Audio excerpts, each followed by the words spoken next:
You think you know what darkness is? You've closed your eyes in a dark room, or maybe walked through a moonless forest. But that's not true darkness. That's just the absence of light. Real darkness is different. It's a physical presence. It's a weight, a billion tons of freezing, black ocean pressing down on you from all sides. And it's alive. My name is Sam Ryder. I'm a deep-sea welder. I spend my days repairing the skeletons of the modern world oil rigs, pipelines, and massive structures that stand on the ocean floor. It's a job for a certain kind of person, someone who's comfortable with solitude and the constant, intimate embrace of danger. I took a contract on the Abyssal Pioneer, a huge rig stationed in the crushing depths of the Marianas Trench. The pay was astronomical, almost triple the standard rate. And there was a very good reason for that. The entire previous crew, all 12 of them, had vanished without a trace during a routine structural inspection. No distress call, no debris, nothing. Just an empty rig, silently waiting in the abyss. The descent to the seafloor in the personnel capsule is a strange experience. It's like a form of meditation, or maybe a funeral procession. You watch the light from the surface world fade from blue to indigo, then to a black so absolute it feels like you're going blind. You're sealed inside a tiny metal coffin, being lowered into a grave a mile deep. When I finally arrived, the Pioneer was a ghost ship. The long metal corridors echoed with a hollow, metallic loneliness. The other guys on the new crew were jumpy, always speaking in hushed tones. I just brushed it off as superstition. I'd seen bad accidents before. The ocean claims people. It doesn't need a supernatural reason. My first dive was a repair job on one of the main support legs, 2,000 meters down. As my deep submergence vehicle, my DSV, settled on the seabed, its high-intensity beams cut through the void. The water was thick with silt, a swirling soup of primordial dust. I was in the middle of welding a stress fracture when my light caught something on the leg. It wasn't corrosion or marine life. It was a pattern, a series of intricate, spiraling grooves etched deep into the steel, like the fossilized imprint of some colossal, insane sea snail. The design was hypnotic, alien. It made no geometric sense, and looking at it for too long made my head ache with a dull throb. I reported it to the supervisors topside. They dismissed it, told me it was just some unusual microbial erosion. But I knew they were wrong. You don't get perfect, repeating fractal patterns from microbes. On my second dive, I heard them. It started as a faint, rhythmic tapping on the hull of my DSV. Tap, tap, tap, tap.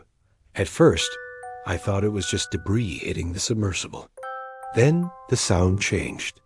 It became a scraping, like metal dragging on metal. I swung my exterior lights around, scanning the darkness, but there was nothing there. Just the endless pressing black. And then my cones crackled to life. But it wasn't the voice of my contact topside. It was a distorted, watery whisper, layered over itself a dozen times. It was the voices of the missing crew. I heard a man named O'Reilly, whose file I'd read, begging for someone to turn off the lights. I heard another crewman, laughing hysterically, his voice echoing in the water. But the whispers weren't coming through the cum system. They were coming from the water itself. The ocean was speaking to me with the stolen voices of the dead. I aborted the dive immediately. Back in the cramped safety of the DSV bay, I was shaking uncontrollably. The others saw it. The fear was contagious. You could feel it spreading through the rig. That night, I couldn't sleep. I accessed the rig's internal server, trying to pull up the final logs from the previous crew. Most of the data was corrupted, garbled nonsense. But I found fragments, pieces of video from their dive suits. The very last clip showed a welder named Hendricks. His face, seen through his own visor cam, was contorted in absolute terror. But he wasn't looking at something outside his helmet. He was staring at the metal of the rig itself. He was screaming, but the audio was a garbled mess of static. And in the background, for just a second before the feed died, I saw the support leg he was working near. It wasn't just etched with those patterns anymore. It was moving. The solid steel was flowing like liquid, reforming itself.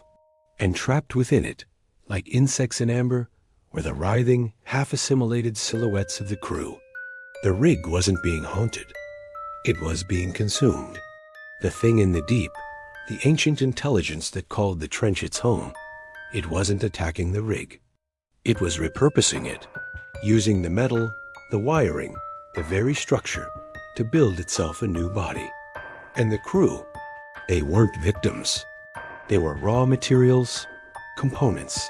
Their consciousness, their memories, their voices, all of it was being downloaded and integrated into this growing subaquatic hive mind. My final dive was today.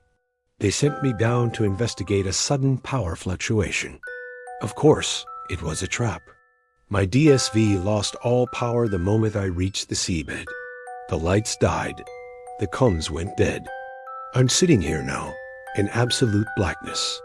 The only light is from my own suit's failing battery, casting a faint glow on my hands. I can hear the scraping again. It's closer this time. It's not on the outside of the hull anymore. It's inside the cockpit with me. The whispers are clearer now, too. They're not begging or laughing anymore. They're inviting. They're showing me the design, the beautiful, terrible pattern of the new world being born down here in the dark. They're telling me I have a place in it, that my skills as a welder are needed. I can feel a strange coldness seeping up through the floor of the submersible. The metal is growing soft beneath my boots. My last crew never came back because they became part of something infinitely larger than themselves. And as I feel the first tendril of sentient liquid steel wrap around my ankle, I finally understand. I'm not coming back either, but I will never truly leave. So if you ever work the deep, if you read down in the dark and you hear the ocean call your name in a voice you recognize, turn back. It's not the abyss that stares back at you. It's the faces of everyone it's already claimed, and they're lonely. They're so very lonely. If this story has made you fear the deep, share it as a warning. And subscribe, because there are more truths hidden in the dark, waiting to be brought to the surface. Thanks for listening.